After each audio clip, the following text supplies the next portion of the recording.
This government meeting is brought to you by Eastworks and our local cable subscribers.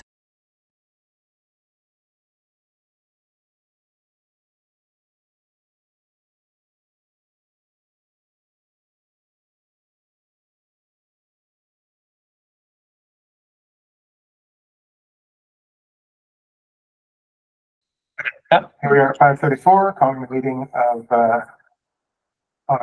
of the Bees Committee to order. Do we have to have a motion second time? I don't remember. Bring it to order now. I think that's within your purview there. Cool. All right, we have public speak time. Ma'am, would you like to say anything? All right. Welcome. Thank you. Okay, and did everybody get a chance to look at the minutes from last time? And do we have a motion? Motion to approve the minutes. Second. Motion to approve has been made and seconded. All in favor, aye. Aye. Any opposed? It's all four of us, positive denomination. I figured that one was safe.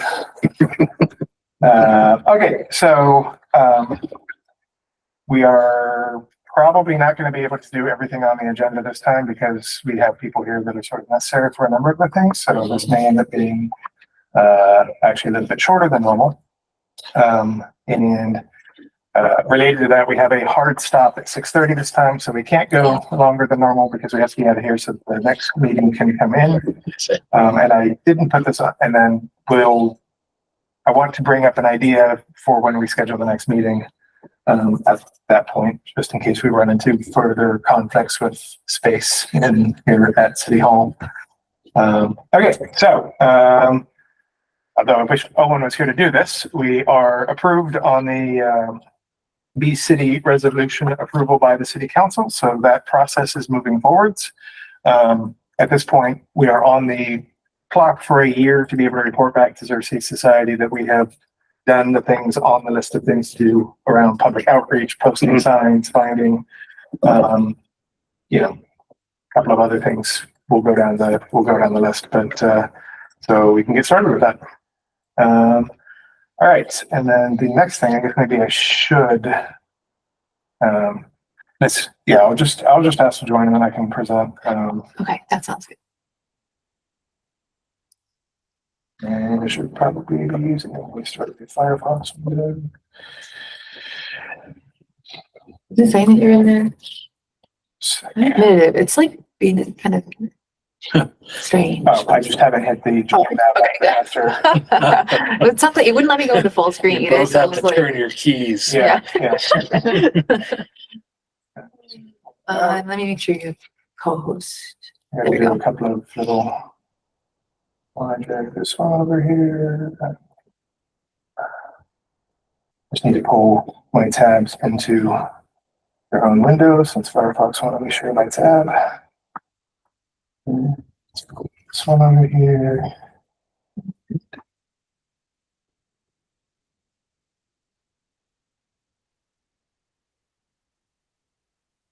Did you all get a chance to look at the updates that we made to the Easthampton Bees Committee website?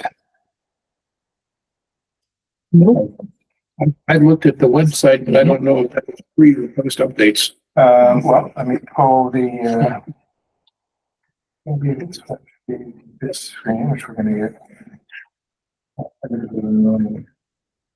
echo here, but You muted it, should be fine. no, I just won't to mention. Yeah. But okay, and so we left everything that was already there. I don't know if you want me to zoom in just to hit. So we have an overview. This is very easy to update if folks have stuff that they edits they want to suggest. And obviously we have a lot more we're intending to do over time. This is one of the things where I think, sorry, it's hard to see from back there if you're honest. Okay. We go through some whys. This was, a little bit of our pros, a little bit like kind of paraphrase some of our the websites that we go with. We went through our current work, which we figure we can update on a regular basis as we are rolling through and hopefully accomplishing stuff in some ways. So went through what the Xerxes B City designation is. And then we mentioned that we'll be adding things to this for like public awareness events and other activities related to the Xerxes B City.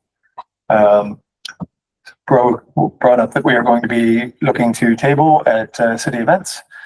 Nothing more specific right now, but hopefully, we actually get a little bit of tabling experience and we, talk to some people and start getting some data. We mentioned that we are hoping to work with volunteer groups to start doing native plant related work.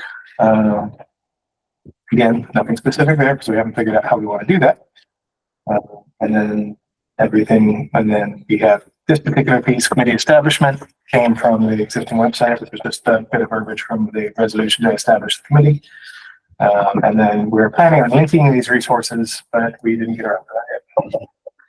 So, anybody have thoughts, questions, concerns? How did you get to that from the top? I literally just search Easthampton Bees Committee and it's the first thing that comes up. Like I'm on the Easthampton webpage and I just searched bees, but it didn't. Bees Committee that. I just Google. Okay. Google will take you straight there. Or I can send it to you in an email if you want. No, I'm just curious how residents, like if they're on the Easthampton webpage, you're like, Yeah. If you go to the committee stuff under the committees A to E, and then you go to the Okay. bees page, which should be right there. But it's under biodiversity, environment, and ecological sustainability. Yeah. Then it takes you just there to that page. It doesn't come up with it, just like a quick search on the Easthampton page. Just be aware. Someone just- I'm here. I just searched for it and it brings up the agendas and then the actual committee page is like the fourth result. And I just type bees into the I'm looking for. There might be a way for IT to like add keywords that would, if you search those keywords, would take you to that. I've done it before for like the climate action plan, but I can't remember how. I can reach out to them. Start by. Yeah, this one will have all the. And that takes me just to the calendar with not the actual page. No, that's because I clicked on the. IT professional hat. Most search pages for a particular website are significantly worse than just using a commercial search engine.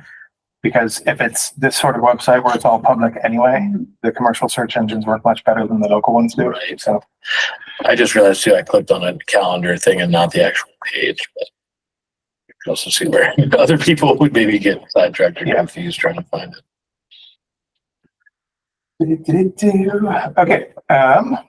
So our intent is to continue building that out. I don't know if you guys want to be like approving that post-approving it, or just like raising it as a concern if we have anything, but I figure whoever works on it, we report back at each committee member to talk about any changes that we made. We need to at some point in the future, we can do diffs, which is another computer science thing where we show you the difference between what it was and what we went to. I feel like I'm hoping that's not necessary, but if folks want it, we can do it. And right now, the only way we're doing it is we have a Google Doc in the drive that you all have access to. We send a link to that in the section we want to use to the IT department, and they update the page. So.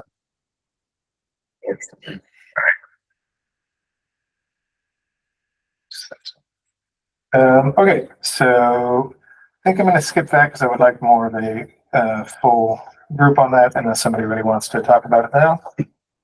Which part of the That would website? be the backfill. Oh, the backfill. Yeah. We're on backfill. What's that? So we're done with website discussion.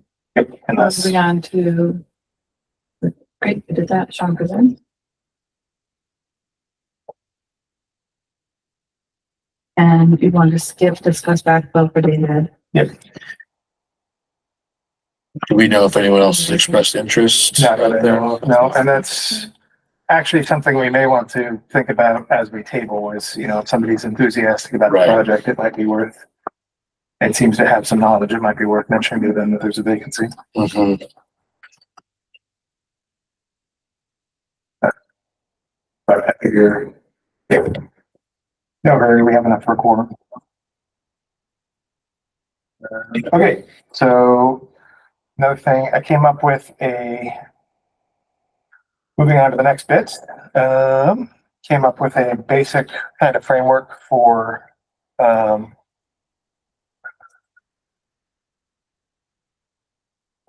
basically what we might talk about as we're trying to do paving. I think everybody is going to be bringing their individual knowledge and experience to this when we try and talk to folks. But we do have this something that I guess is going to have to wait till next time. Jenny worked with a couple of nice forms, one for printout, one for online, for getting people to give us input about like their feelings about it and any potential like volunteers. Okay, great. But yeah, this is the stuff I had down. And again, this is something we should be putting living information into. It should never be static. We should take, everybody who tables should bring feedback to this. I would encourage everybody who does table to read this, kind of like not memorize, but be able to like sort of paraphrase this kind of stuff. Once we kind of all agree on it. Is this a shared? Yeah, this is on the shared drive. So, and some of these, for instance, I have, when I was working on this with Jenny, I was like, we're trying to stay as positive as possible because, like, for some of us, the reaction to sort of, climate depression is to be explicit about that, and that's not always going to be effective. So again, feedback on how to, we are doing this because we are addressing a crisis. So I don't know what we get around that. But so do you guys want me to like read these, or do you want to read them yourselves, or because I don't think anybody has looked at this. Did anybody look at this?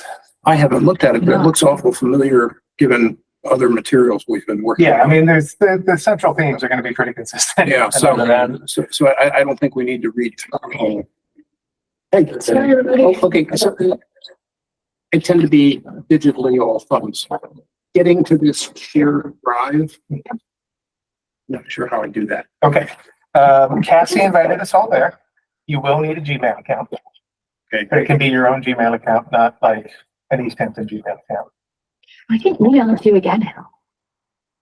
Unfortunately, that. Could we have a remedial lesson? Would you please do that? I'm also happy, like, as long as you have the email. I've got it. That's no problem. Well, also, if you have the email inviting you there, I'm happy to hang out, show you around. Okay. Whenever I feel like it. Is that feeling? I just want to find the front door. Yeah. Yeah, if you're logged into your Gmail account and you go to like drive.google.com, it's very likely that it may show up there. Also, anytime I mention one of these things, I should be sending you a link. And once you are logged in and have access, that will just take you there. And then you can basically just use email to find stuff. Okay. And that's similar to what we do for ComCon. How it's like, I'll send you guys links. That's in the, whenever you click on any of those links, that's in the drive. Okay. That'll Thank go you. to yours. So you're all set. Yeah.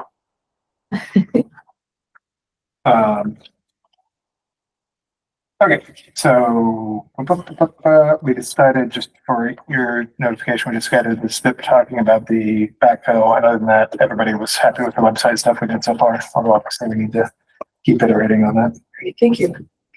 And we have a hard stop at 6:30. Okay, so native plants is a little bit of a riff on the thing that I've been saying, which is, why native plants? Because it's like a really good way to actually like see the impact you're having on the world is the long and short of it. Because like, unlike a lot of other things that we're trying to do for any of the crises that we're facing right now, if you plant native plants and wait a year, you will start to see a large increase in biodiversity in your own spaces where you're doing this.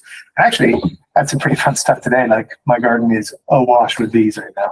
There's so many bees around my. I've had a lot. Bunch of stuff that I haven't, and we also have a bunch of new birds that we didn't have last year. So, which we're just, hanging out downtown. I know. I saw that too. That's crazy. Yeah, they had a whole swarm there at the old town hall. Yeah, it was on the. He sent it to the arts page, maybe. So that, yeah, it was like a giant, like right by the door. It was like a huge. nice. Were they honeybees or something? I don't know if anybody got close enough to determine. Were they bees or were they out? Yeah. I'll pull up the picture, but I don't know how that'll be. But anyway, yeah, it was cool. Talks a little bit about like the reason native plants are so important is because they evolved with the plants and animals that are also evolved in this region, which means they form a web in the ecosystem, which means like the plants are there to feed things. And if they don't have the plants, then basically the entirety of the, web of life kind of falls apart. With some extras that we're not going to talk about right now, like mitochondrial networks and all that other kind of jazz, but it's a good start. We don't have any other social medias yet, so we don't have that there. We can't really direct people to other social media, although at some point, I don't remember if I put that on the agenda. We are close to making a decision about how we want to do that and then bringing it to y'all, but I don't think we've done that yet, but I can talk about it a little bit. Basically, tell people to go to the website because we're going to be making sure we have all the links up as a good entry point for folks to being able to get started. I wanted to have a couple of easy do and don'ts here, and there's really just one when we're talking about because we're going to have the plant list and stuff, but if people are looking up a native plant and they just want to go get one, there's just one thing that I think is really, really, really important, which is to make sure you're not getting something with pesticide covered because of how long that will stay in the system. Neonics can be up to nearly a decade of killing the insects that you're trying to support, so that's a long time. And then there's a do, which is kind of about the need to sort of ask people to begin to update our aesthetic, to not treat things that are fallen organic matter as litter or trash, and need to clean it out because it is incredibly important to the life cycle of insects, plants, or insects, birds, and mammals and stuff that we're trying to support. So obviously, not saying that should do it everywhere, but if people can find places to leave the leaves, leave sticks, leave stick piles, places for things to shelter, these are all important aspects to having a native oriented yard, because if there's no place, if there's no home for the animals, which is what that stuff often is, then it doesn't matter as much if there's food for the animals and the insects. So just kind of talking about that a little bit. How do you know it's native? Basically talking about using Seek, which is, I don't know if you guys have used it yet, but it's a lovely little app for your phone. You can identify things directly. If Seek doesn't identify it, you can send it on to the iNaturalist, and there's a high likelihood that somebody who's acting expert will tell you what it is, and then you can find out if it's actually native or not. And then Merlin is also super useful for birds and can identify them by sound, which is what we do for funsies around the house. And then goes into a kind of a little bit of a longer thing about what we mean, because there's a bunch of terms kind of around this stuff. There's native versus introduced. There's aggressive and invasive. Jenny probably has a bunch of stuff that didn't make it in here yet, but It's a complex topic. Yeah. Because something that is introduced is not necessarily aggressive enough to be considered invasive. Something that is native is often considered a weed if it's very aggressive. But that, and a weed is just a plant that is out of place. So it's kind of worth going through. It is a little bit, complicated, but it's also kind of important because I had an example of black swallowwort being something that is related, non-native, but related to butterfly milkweed or milkweed in general. And butterfly or monarchs will actually land on black swallowwort, lay eggs on it because they think it's going to feed them. And then when the eggs hatch, the larvae starve because it doesn't actually feed them and actually poisons them. So they starve to death, and that does damage. So, which is one of the reasons those sorts of things also, there's a term for it that I don't remember, but a lot of invasive plants will actually condition the soil around them so that natives can't grow. Oleopathic.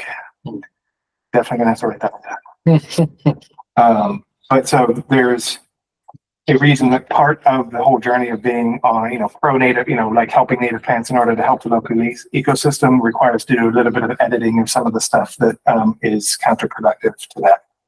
And then I have bit in here about pests, which is, pests are organisms that are determined to be out of place. But our instincts for what's out of place aren't necessarily well honed in the modern era, because we're coming out of this time period where control was everything what we're about. And things that are unsightly are often not actually problematic. And something I didn't put in here, but an example is a lot of times in a native plant life cycle, once it is done doing its own propagation, what it is a host plant for will then start to consume it. And that consumption can often be very ugly to people. As an example, we planted a dogwood And we got almost the first year we planted it, we got a, I don't remember what the insect is, but we got the larva of an insect that it is the host plant for, and it consumed every leaf on the dogwood. And we were like freaking out, but like we were coaching ourselves. This is post the reproductive cycle of the dogwood. The dogwood will be fine. And sure enough, this year it's coming back bigger and stronger and bolder than ever. And so it's really important to like try and remember or help folks remember that like your stuff is going to get eaten. That's the point.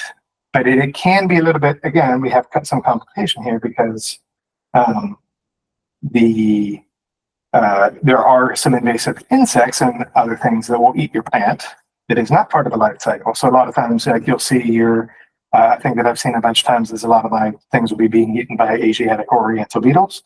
Hate the names on these things. I wish people have better names for them. But they will literally strip your plants bare before they've gone through their reproductive life cycle. And then they're not coming back, especially when they're like perennials and stuff. So that's why the identification piece from the earlier talking point is kind of important, because if it's native, you have a fairly good chance of just like leaving it alone. And then there's one more piece about this. If you're trying to build an entire ecosystem, having pests is important because those are the food for predators. And if you don't have the pests, you don't have the predators. And if you don't have the predators, you don't have the things that then predate on the predators further up the chain. You've lost your web. So being willing to like leave some pests for a while, again, pests for a while is also pretty important. And those are the talking points I have right now. We have some stuff that could use filling in. We'll probably take another stab at that, and unless anybody else wants to take a stab at them. So anyway, sorry, that's my rundown. How do you want members to take notes in that shared document? Do you want to use the comment feature or just directly type in, say like with your name and? We can use the comment feature. We have to be careful because if we're all using it, then that becomes a public meeting violation, because then it's effectively us having a conversation, not here, not before. Okay. So we're going to have to do for this stuff is whatever the working group is, makes their changes, details their changes, and then folks approve, or, like here, we have to send those out, kind of take your notes, at home and then bring them to the meeting when we discuss them. And unfortunately, there's a lot of this stuff that, as far as I can tell, we're just going to have to be in this cycle of like, write, review, take action, review, because we don't, I don't know of any other way to do it.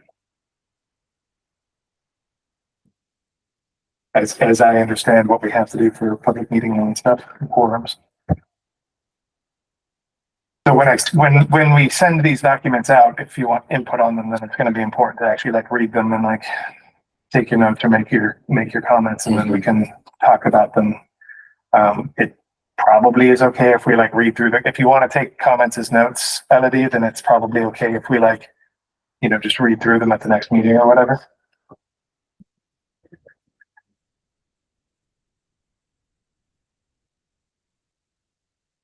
So if I felt inspired to add some content to the potential other topics, I could do that separately and then bring that document to the meeting rather than typing directly. Yeah, and then we could paste it in, or we can have 2 or 3 of us working on this thing, and we've already been working on it, so we're essentially like the working group for it. So I think as long as we limit the working group, the people that are actually taking action in the document, we're okay. We just have to still do those differences.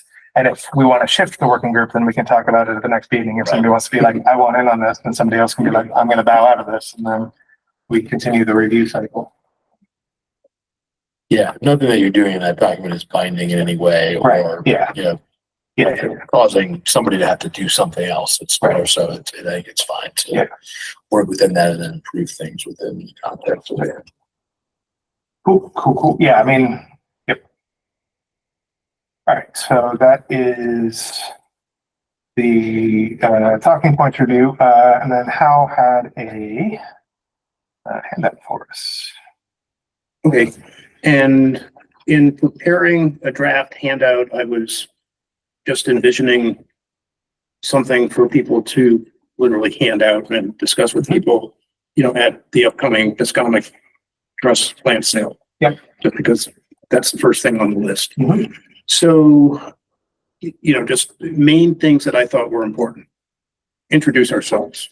And so you see what you've already seen before, the first couple pages from the website outlining what the committee is and what we hope to do.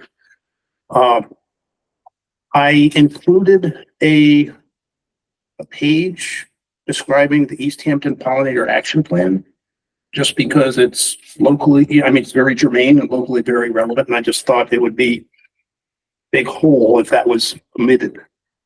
And then from there, I went into some ideas of what people can do or think about in creating their own pollinator garden.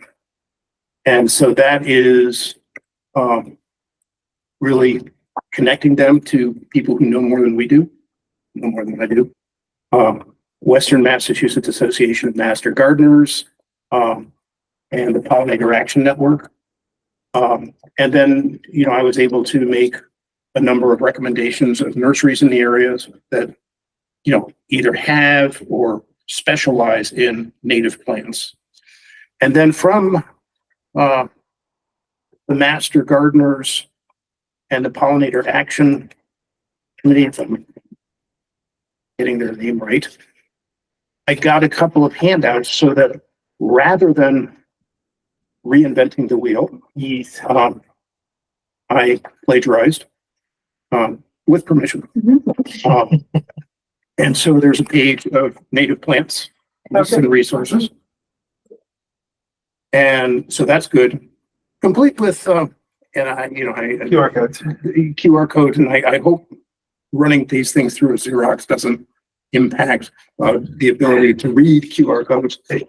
And then also the Massachusetts Pollinator Network has a 3-page resource page, which essentially goes through the talking points that you led off this section with, in terms of why native plants, their, ecological significance, and things that you want to ask when you visit a nursery. That's great. That's important. So, I'd like to think that I've got the basic guts of what we want to communicate here. It strikes me that it's kind of long. It's 10 pages. Yeah. But okay, then if you ask me, what are you going to toss out? I'm not sure. I'm sure. The last 3 pages I think could probably go, but it is awful long. Jenny? I thought, Oh, sorry. having 2 or 3 dozen of these available for the Conservation Trust plant sale, and then there was mention of a sign-up sheet. I would want to incorporate that into this, but that's kind of what I got. So, hopefully I came, fairly close to the mark. Heath? Jenny? You then? Oh, I think that's wonderful. I wonder if it makes sense to have the distinct resources separated out so that if people are interested in one piece, but not the whole packet, they could kind of pick and choose like, oh, I'd really love the nurseries list, but I already know about native plants or whatever. So I think if you've got certainly there's a way of doing that. It's just, instead of stapling it all into one package, I can, create separate little piles. So that doesn't seem like a huge, and I can help with that if you want. So, yes, we can do that. This top one is one that this group has already put together. It's like, That's correct. That's there. Yeah. And I said, hey, and I introduced myself and this is what we're doing. And, can I use this? And he, sure. That's great. I was actually wondering if it might be worth, if we can find anybody that has like nice, pretty trifold style flyers. Mass Pollinator Network probably does. Yeah. Potentially somebody else like that, like having the direct flyers for some of those organizations, especially in these like early nascent days where we don't have a lot of resources available yet. Yeah. Well, I went to the Master Gardeners workshop up in South Deerfield 2 weeks ago. How was it? It was interesting. I was essentially paying closest attention to, what we're discussing here. Mhm. But there was nothing resembling fancy trifold color glosser photos. So I mean, or folders. So I think for right now, I think we're gonna stay pretty basic, and then we'll see what we can develop Reasonable. as experience guides us. Yep. UMass Cooperative Extension used to have a lot of like actual hands out when they had a lot of brick and mortar like setting Yeah. where the And the master gardeners are tied into UMass Cooperative Extension in a way that I don't know the specifics there, but there's a linkage there. Okay. So In the drive, I thought I might have put I think there's an outreach folder or something, a page that just is a bunch of links to resource pages that other, like Xerxes Society has a resource section, and like that National Park Service has a resource section, and like just anyone I could think of. So there might be links to, I know that the Forest Service often will make downloadable PDFs of like really pretty things like that. Don't know if I included that at all, but that could be a place to try to hunt. I never went into the resources themselves. I just tried to like link as many things as I could. and the Pollinator Network pages are resource link rich. So there's a lot of that there. So Is there a way we can present some of this information digitally, like on a laptop, so it's not paper? oh, easily. And- I mean, I sent it around as a PDF yesterday, and that can be forwarded, copied, People's whatever. inboxes versus Yes, absolutely. That's, it's mostly done. And if we want to follow through in terms of creating, smaller packages so people can have nursery lists and plant lists as opposed to the other stuff, we can just break it into 2 or 3 smaller documents. So that's, I mean, even I can do that. Yeah, having pages with the QR codes is Yeah. great for that too, right? Yeah, Right, in fact, the QR codes that actually say we can like take one of those and basically like tape it to the desk Yeah, or the table so that people can just like hit that right there with their Yep. phone. yeah. So Get one for like signing up for our newsletter, mailing Yeah. us or something too, Yeah. make that part easy.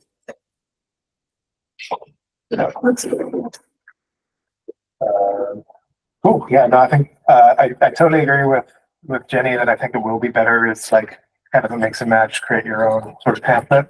And I do find as much as I like do think that like doing some paper minimization is good, it's kind of surprising how much that physical thing is stickier for people sometimes. Yeah, Because if they bring it up on their phone, there's a good chance that they just like move away from that page and then forget what it was by the time they get home or whatever.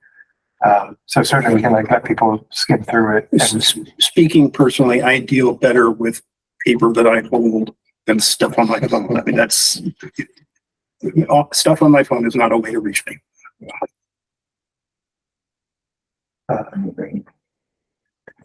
so yes, that looks great. Do we have, I mean, I think that's a great starting point. Again, I think we're going to be iterating after when is that again? When am I being there after that? The Conservation Trust? Yeah. Saturday, the 18th. And rain date a week later. Okay. Should that be necessary? It's not on the agenda, but next Sunday is the cleanup day. Is anybody planning on joining us for the native removal or the invasive removal? Yeah, I wasn't able to find any information on it on the web anywhere. It's on, I can send it out for you. It's on Facebook as the primary method of it. That wouldn't be a terrible thing for us to send out via like an Easthampton, like the Bees committee thing. And it's buried in the thing so on the Facebook, it has a link to a sign-up sheet. Yeah. In that sign-up sheet, there's about 40 options, and one of those options is the invasive. oh, okay, I was gonna ask, cause I don't think I scrolled down that far. Yeah, it's way down there. So Facebook is another good way to not reach me. yeah, and like that's something. Again, I'm not sure if we're going to make it to this meeting. The fact that none of us have a Facebook group, and yet unfortunately in Easthampton, that's probably the best way to reach the most people, is potentially a little bit of a like blocker for us. Like I'm really thinking about maybe sacrificing myself on the altar of social media. Yeah, I do that with Screaming Facebook, into yeah, this. yeah. So, okay. Yeah. Well, I will do. Anyways, I'm planning on stopping by. Okay, So, great. Yeah. Yeah, we should be over by the feed store for this one. You're doing it by the bike path there, is that? Okay. Manhattan, Well, there was something for picking up 9 a.m. lawn signs here in the parking lot. Right, so that's, Owen's gonna be here in the parking lot, kind of running the whole show, as I understand that. Right. Unfortunately, we can't ask him to do that here. But my understanding is he's gonna hang out here most of the day, except when he has to go help somebody else. Okay, And then we can, I think our plan last year was to just go immediately to basically the feed, behind the feed store and kind of congregate there, but we could also either meet at the, because of some people are going to the parking lot and then going out to their sites. Yep. For, in general. So if we wanted to have like a volunteer to go collect people at the parking lot and then bring them over, I figure I probably need to be directly at the feed store. So, okay. What's the volunteer opportunity group that you're talking about? Oh, we haven't got there yet. Oh, This was a sidebar into the Easthampton cleanup day. isn't that a volunteer opportunity? It is a volunteer opportunity. Yes. So let's put it, Okay. we stay within the. You can pin a day.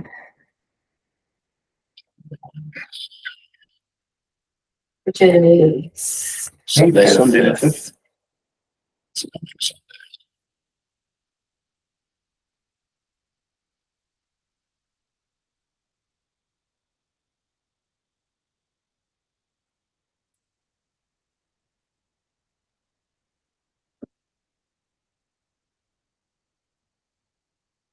I see invasive plant.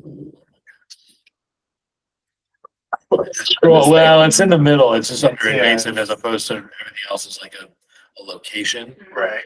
Ferry Street, or it's, Love Field, or it's Maple Street. So. Have to work on that.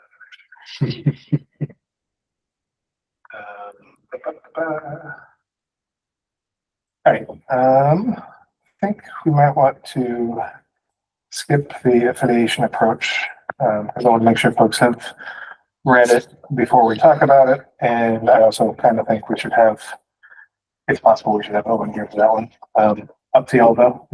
We can do it. We can do a first pass on it if you want me to kind of like read through what my sort of like thought process was there.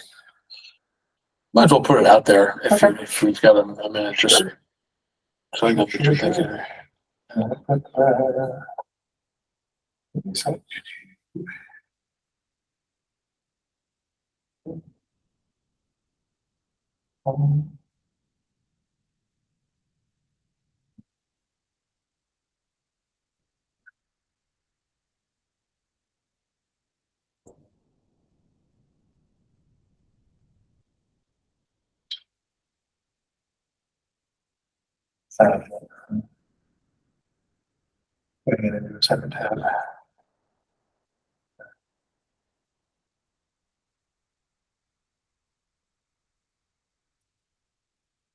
Okay.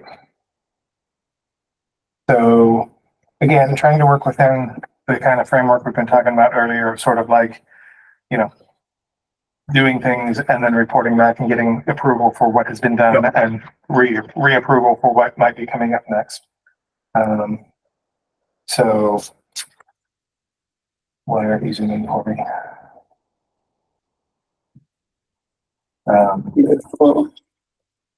Okay, so it's also recommended directly by the Xerxes Society for their thing to actually like not just have the city liaison and the city committee or something like that, but like actual volunteer groups to work with. They say volunteers are gold. Affiliate cities and camps, so they're encouraged to partner with local community groups to fulfill the commitments to the initiative and cyberwards. So this was the first idea I had. Obviously, this is probably something that we need. This is a little bit more like action. We would be taking a thing, so this would need to be like appropriate, an appropriate thing on it. So we're saying we can approach or be approached by volunteer groups or organizations. And this isn't really legalese, but I'm trying to like make it clear for folks. In my mind, a group is just like some people who got together and wanted to do some stuff. An organization is more like a 501(c) kind of situation that actually has budget and officers and all that other jazz. Want to participate in the mission of bees. Group can be a group or can be empowered to work on behalf of bees in a few ways. Again, that is get approval and guidance from bees for the work to be done on a specific, and then I have like different types of work that we might be like talking about. Affirmatively state while they're out and working that they are working with the bees committee for those things. So that way, if they're doing things that are not bees committee related as well, then, if they don't have the bees sign up, or if people, people aren't like, are you here with bees? They're like, not today, this time. Today, we're just doing our own thing. And then if they're going to do that, be required to come back and report to the bees committee about like how the thing went, pictures, updates, whatever we need in terms of like, this is how, how it went. Obviously, like for some stuff, we would want to have representatives in the committee there in the event that it was a group that, that we weren't already participating in. So, let's say we had some group that wanted to like do a pollinator garden and be able to say it was part of the Zero Sea Society thing. We might want to have somebody show up and be like, yes, these are native plants. Yes, I agree with your sourcing, that kind of stuff.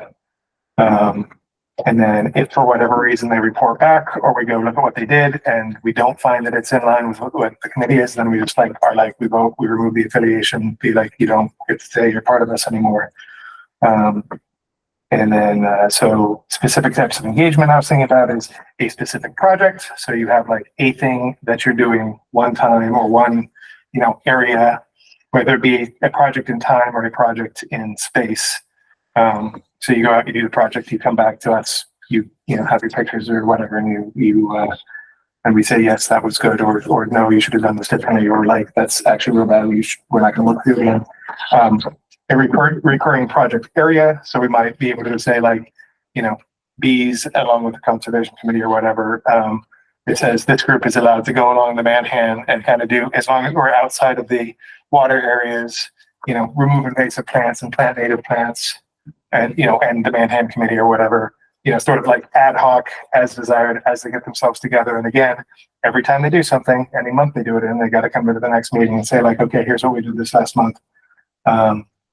And then the last one would be some sort of program where maybe it was like, it's maybe people doing, going into a school and teaching, or like offering to table on behalf of bees, or like whatever else it might be.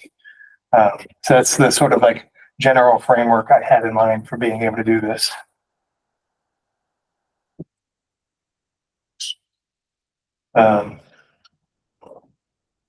Elodie? I really like the idea of documenting actions and taking a picture and then sharing it. Like, I think a picture's worth 1,000 words. So that is a good piece to include in that.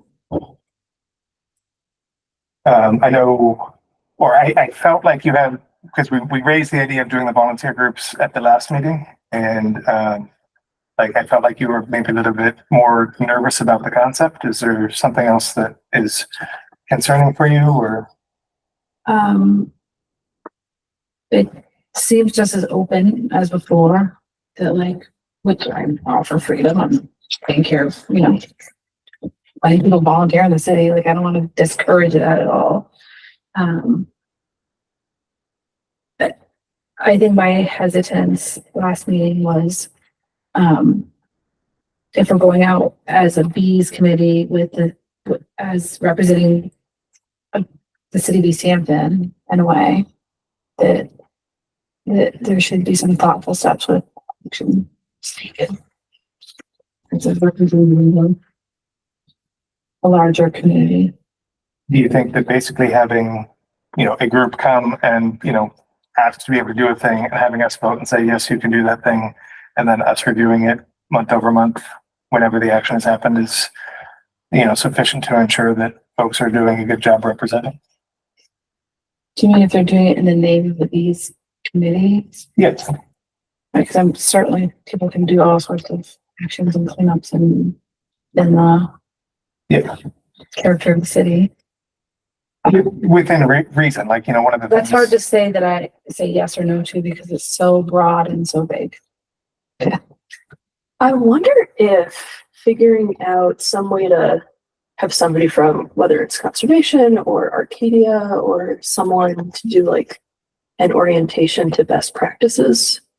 I realize that's adding another level, but I certainly would want to know before going out that we kind of had a plan and we're proceeding in a way that was in line with ecological guidance. That would make me feel more confident as a volunteer, at least.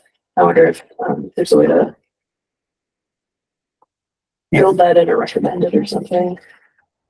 Yeah, I mean, the other thing is like, I think, volunteers can go out and do a lot of stuff, but there are some places where like, if a group wants to work specifically on like city property or something like that, because there's lots of invasive removal and native planting that can be done along the Manhattan. There's lots of invasive removal and city planting that can be done in Nunatak Park.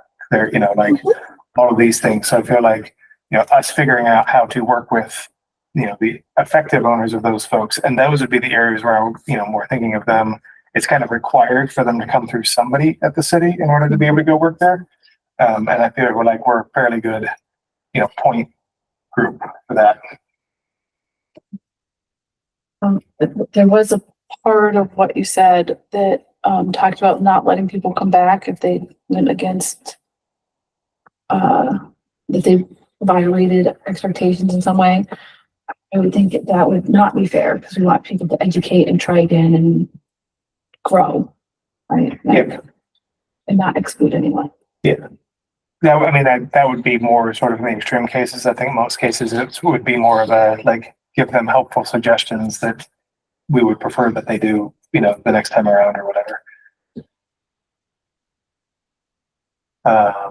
We're down to 10 minutes. So, we do have that hard stop. Is the actual, okay. Do we want to, I mean, I don't think we're making a decision on that right now. So that's just our first sort of like or second discussion around that. Yeah. So Jenny, do you want to show off the volunteer sign up sheet that you got it? Sure. I didn't bring a copy. If you would be able to navigate through, I think it's in the outreach folder. I've actually prepared two for slightly different purposes. One of them is the hard copy that we can have in person. It's a really simple, just straightforward little sheet that people can fill out by hand. I think it would be a really good idea to get a QR code attached to that as well if people want to sign up digitally while they're there. That's it. Coming through for you. Sorry. I think we did it under forms. Yeah. Printout version. Printout version. Okay. And this should fit on an 8.5 by 11. It also resized for larger, but just super basic. And if we want to add any additional columns, I wanted to keep it as simple as possible for now. But for instance, when Holly, you were presenting the resources document, I was thinking we could add a column for like, send me a copy of the thing, or if there's some flexibility here, but just as a starting point, this would require data entry. It's not, from the printout. But I've also prepared a actual functional Google form that should also be in that folder. This is live on the website, which feels very powerful. A little dangerous. I know, it's just a Google form, and people can go through and add their information. And I added. You want me to put this in the preview mode? Or do you want to look Sure, yeah, preview mode would be great. Thank you. Again, this is pretty. So this is what bare somebody would bones. see if they hit the link. That's right.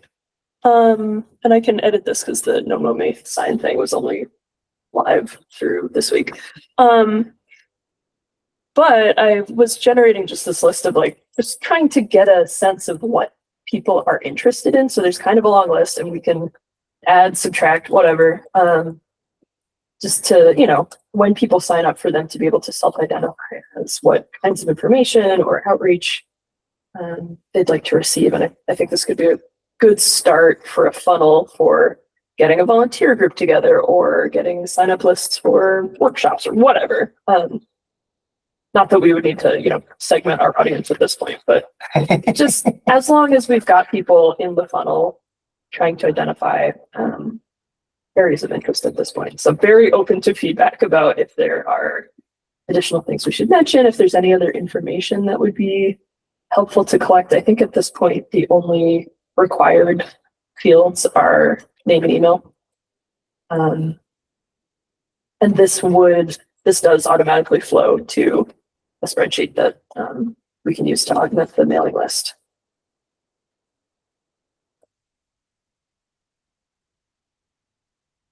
Spin the form. I mean, also like if testing Test it account. comes with a little QA is always welcome. Great. So, I mean, I think probably we'll get more sophisticated as we figure out, you probably talked about this in the website conversation, but if we end up posting an email address on some other Oh, place other than the city.gov email or whatever. So this can grow and change, but as a starting point. we haven't figured out how we want to use it yet, but we do have a bees at Easthampton, whatever that. NA.gov, yeah. gov, now, so haven't figured out how to use that. Probably would have mostly be used for sending out emails to a distro list or something, which is actually probably the first form of social media I think I want to do.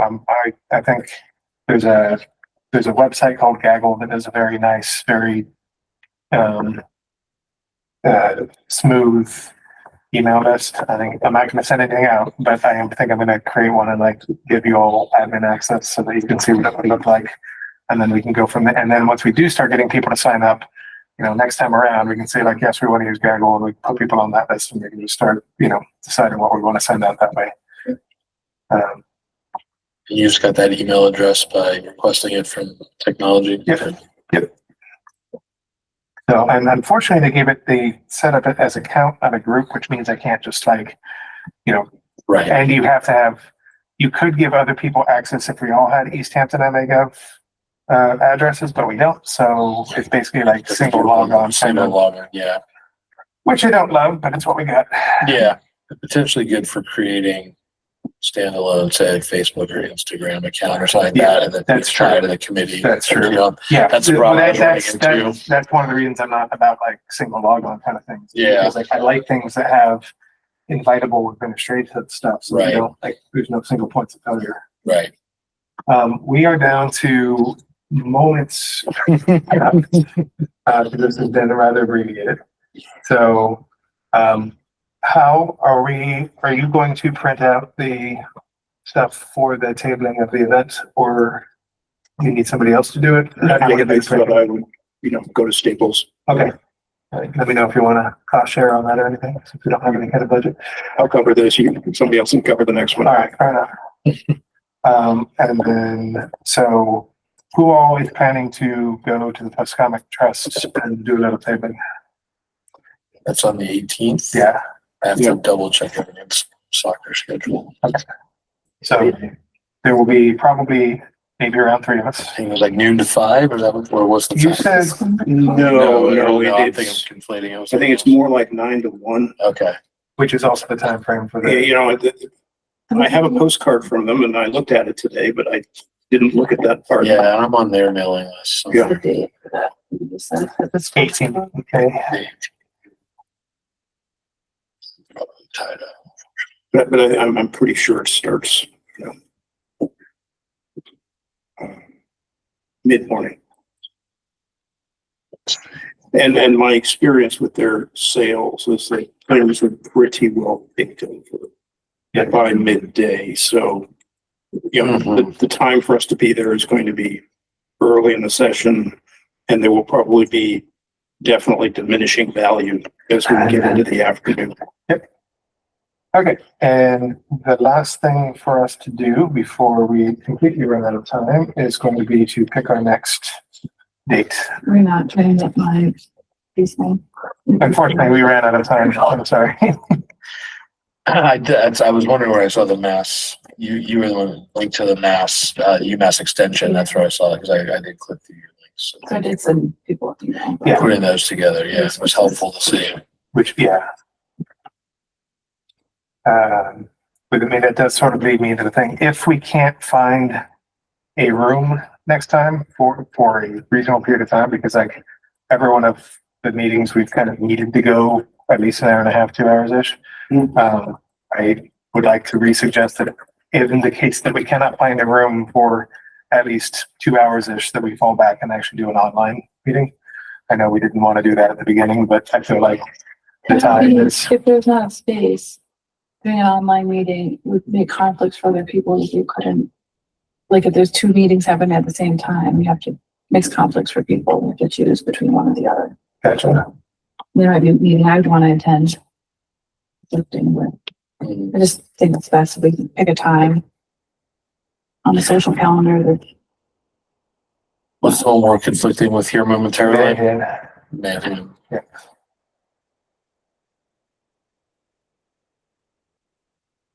Yeah, I mean, there's other resources for people to be able to see stuff. I feel like we have a lot of work we need to do, and Mhm. I would like to be able to do it.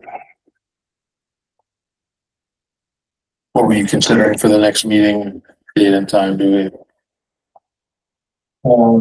Haven't got that far yet. If we want to do, sort of our normal, we were trying to do beginning of the month, and that's, so if we want to continue with the beginning of the month, then we'd be looking at like June 3rd.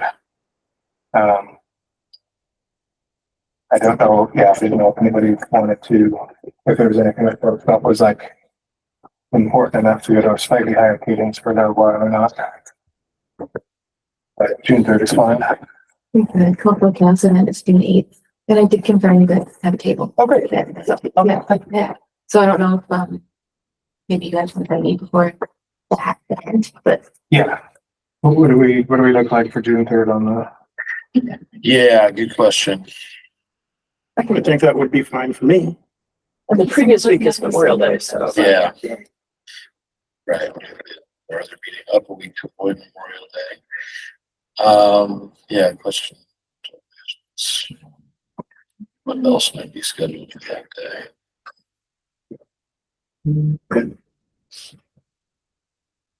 Well, do we want to say June 3rd? What was our normal time? 6 to 6?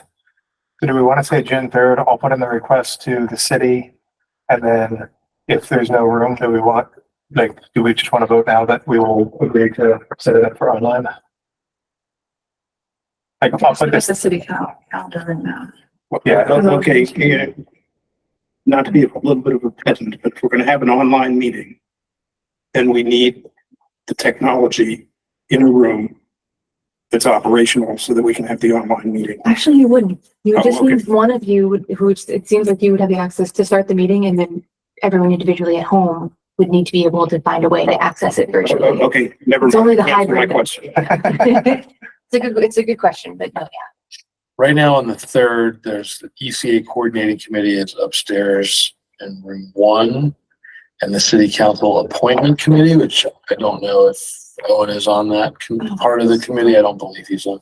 That's on the second floor conference room. This room is available on June 3rd as of now. Yep, I will send that email. That's the first. Is there anybody conservation? No Concom meeting. No contact. No first Monday. No. The first, no, and Your second is. Second and fourth. yeah, Okay. usually second and fourth. I We used to won't be be the able to first go. Monday, that's Well, I might be able to go because it's virtual. But Okay. if you set it up for hybrid, but I won't be able to be here to set this up for y'all beforehand. That'd be a big travel. Gotcha. Okay. Well, I will try to remember that. Okay. We could always request somebody from technology come and help. I can probably handle it. Yeah, But it's- I have the password to log in. Okay. Okay. I think you'll take that out of my email Right. and actually do it as opposed to relying on the very kind test. Okay, so 6:30 to the next. 6, I believe. 6:00. Yeah. And in that case, do we have a motion to adjourn? I so move. Then moved and seconded to adjourn the meeting. All in favor, say aye. Aye.